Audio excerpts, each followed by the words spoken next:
दोस्तों, हमारे YouTube channel पर आपका स्वागत है। परसों सुप्रीम कोर्ट ने एक बहुत महत्वपूर्ण फैसला दिया, वो है जातिगत गणना। जातिगत गणना से जुड़ा हुआ भी है, पर जो जातिगत रिजर्वेशन है, उस कोटा के अंदर सब कोटा होना चाहिए। यानी कि एक पूरा जैसे एससी है, एसटी है, ओबीसी है, इनका कोटा है, पर इसके अंदर पूरी कम्युनिटी यूनिफॉर्म नहीं है। यूनिफॉर्म मतलब सबका एक प्रकार से वंचित जो है, जो वंचित हैं, उसमें भी असमानता है। इसलिए राज्यों के अनुसार, एरिया के अनुसार, उनकी उपजाति के अनुसार, उनके काम के अनुसार एक सब कोटा होना चाहिए। जैसे अब ये पिछड़े लोगों में बहुत सारे प्रकार के काम करने वाले लोग हैं।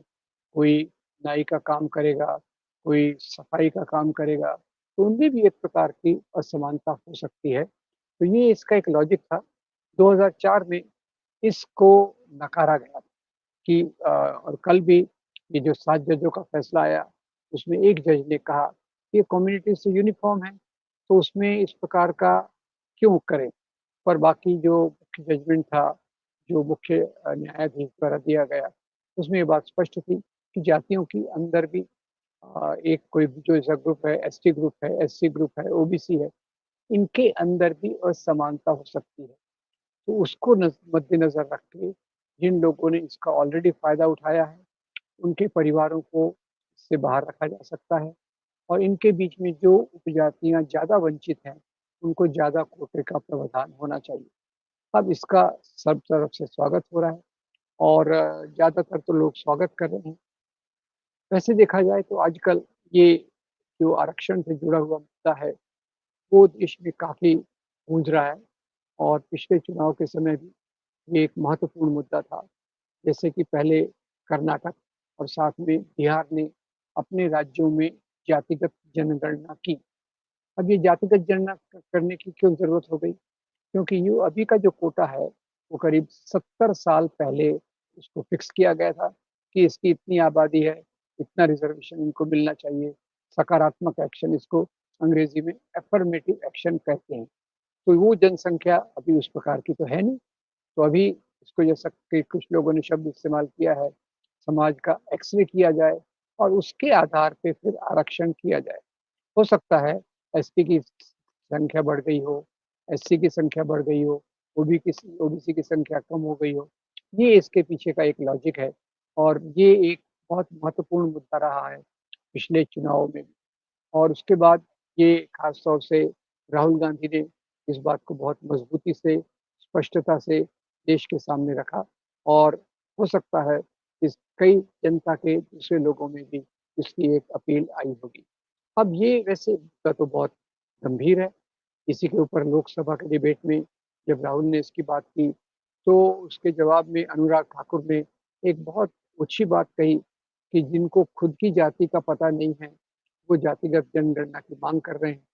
अब संसद से तो ये कार्रवाई से इसको हटाया गया, पर प्राइम मिनिस्टर नरेंद्र मोदी जो उस समय पार्लियामेंट में नहीं थे, उन्होंने इसको एंडोर्स किया, उन्होंने इसका समर्थन किया और एक ट्वीट के माध्यम से अनुराग ठाकुर का पूरा स्पीच उन्होंने ट्वीट कर दिया, यानी कि वो इसके समर्थन में है। और वैसे देखा जाए तो आज देश में 2 प्रकार की शक्तियाँ हैं। एक जो सामाजिक न्याय चाहती हैं, जो चाहती हैं कि हमारा समाज बराबरी की तरफ बढ़े, जो चाहती हैं इस रास्ते से बराबरी आएगी और उसके आधार पे जाति का समूल नाश होगा। ये एक प्रकार की विचारधारा है और दूसरी विचारधारा कहती है कि मेरिट के आधार पे होना चाहिए।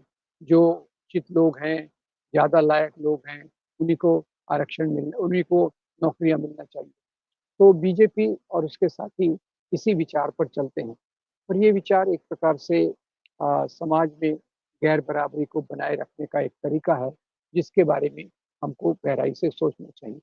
हमारे समाज में जाति व्यवस्था सदियों से है और आज़ादी के आंदोलन के दौरान एक तरफ ज्योतिराव फुले, बाद में डॉक्टर भीमराव बाबा साहब अम्बेडकर, फिर दक्षिण से पेरियार रामास्वामी नायकर, इन्होंने कोशिश की कि जाति व्यवस्था के खिलाफ जो कुरीतियाँ कुछ आंदोलन चलाए जाएँ, ताकि ये एक महत्वपूर्ण मुद्दा बनकर उभरे। फिर हमारे संविधान में इसको जगह दी गई कि जो लोग वंचित हैं, उनको आरक्षण दिया जाए, ताकि वो भी समाज में बराबरी के धरातल पर आ सकें। ये एक बात है। अब उसमें अवधि रखी गई कि 10 साल के अंदर ये गैर बराबरी दूर हो जाएगी, तो हम उसके बाद बंद कर देंगे। पर दुर्भाग्यवश हुआ ऐसा कि ये नीति लगाने वाले जो लोग थे, वो खुद सवर्ण थे, इसलिए इस नीति को लगाने में कमज़ोरियाँ रह गई और जो अपेक्षित था, जो एक्सपेक्टेड था, वो परिणाम नहीं निकला और ये ऊँच-नीच की व्यवस्था चलती गई।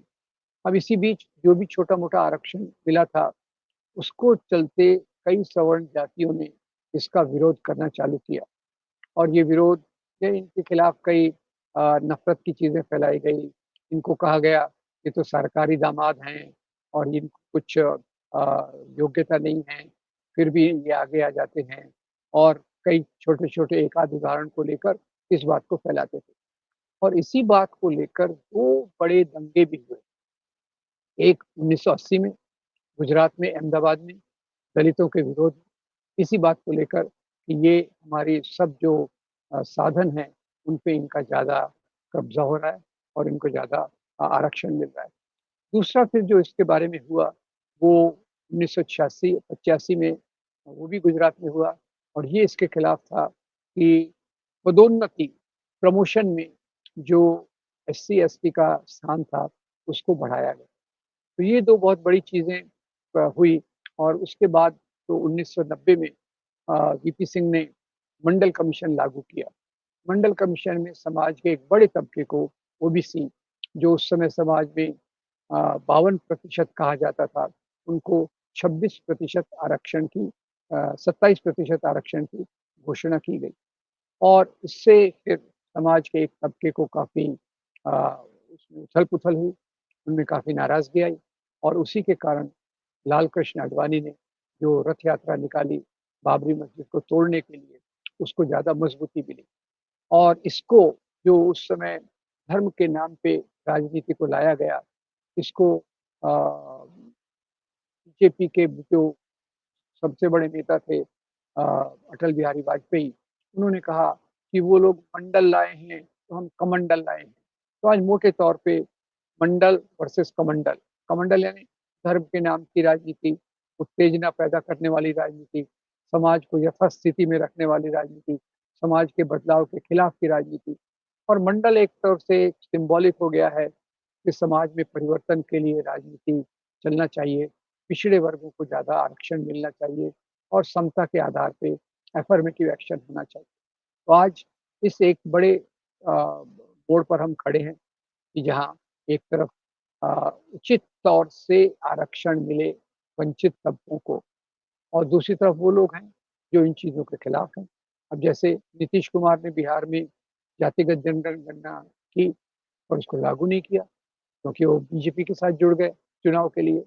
कर्नाटक में भी जातिगत जनगणना की और उन्होंने भी इसको अभी तक लागू नहीं किया। तो ये हमारे समाज का एक बड़ा रोग है, एक बड़ी तकलीफ है, जिसको दूर करने के लिए एक पहला जातिगत आरक्षण, दूसरा कोटा विदिन कोटा, जितना आरक्षण है उसके अंदर जो उपजातियाँ हैं, उनको एक अलग-अलग प्रकार से कोटा दिया जाना चाहिए और ये निर्णय राजनीतिक तौर पे हर एक राज्य अपने लिए कर सकता है। ये जो सुप्रीम कोर्ट का फैसला आया, इसने रास्ता खोल दिया है कि हमारे समाज में बराबरी की तरफ जाने का रास्ता और मजबूत हो और उसके रास्ते खुलें और इसमें जिस प्रकार से राहुल गांधी एक भूमिका ले रहे हैं, वो अपने आप में एक महत्वपूर्ण है और उन्होंने एक खास बात कही कि जो समाज में गरीब तबकों के लिए बात करते हैं, उन पर आक्रमण ज़्यादा होते हैं। क्योंकि आज बीजेपी का पूरा फ़ोकस राहुल गांधी पर आक्रमण करने का है, उनको अलग-अलग तरीके से उनकी आलोचना करने का है। पर मुझे लगता है कि समाज का एक बड़ा तबका इस प्रकार के आरक्षण के साथ में है, इस प्रकार के कोटा के अंदर कोटे के साथ में है और जातिगत जनगणना के साथ में है। आखिर में हमें चाहिए क्या? हमें एक ऐसा समाज चाहिए जब सब लोग बराबरी की दिशा में चल सकें, जब सब लोग न्याय के रास्ते पर चलकर देश को ज़्यादा समृद्ध कर सकें। यही हमारा एक मुख्य उद्देश्य होना चाहिए और उस उद्देश्य के रास्ते में सुप्रीम कोर्ट का ये जो निर्णय है, वो स्वागत योग्य है। मैं उम्मीद करता हूँ कि हम सब इसका स्वागत करेंगे और एक बेहतर समाज और आगे जातिगत जनगणना के लिए हम उसको समर्थन देंगे, ताकि हमारे समाज में गैर बराबरी कम हो और हम बराबरी के रास्ते पे चलेंगे। उम्मीद करता हूँ आप इन बातों से सहमत होंगे। मेरे इस वीडियो को आप लाइक कीजिए, फॉरवर्ड कीजिए और हमारे चैनल को ज़रूर सब्सक्राइब कीजिए। आपका बहुत धन्यवाद। Thank you very much.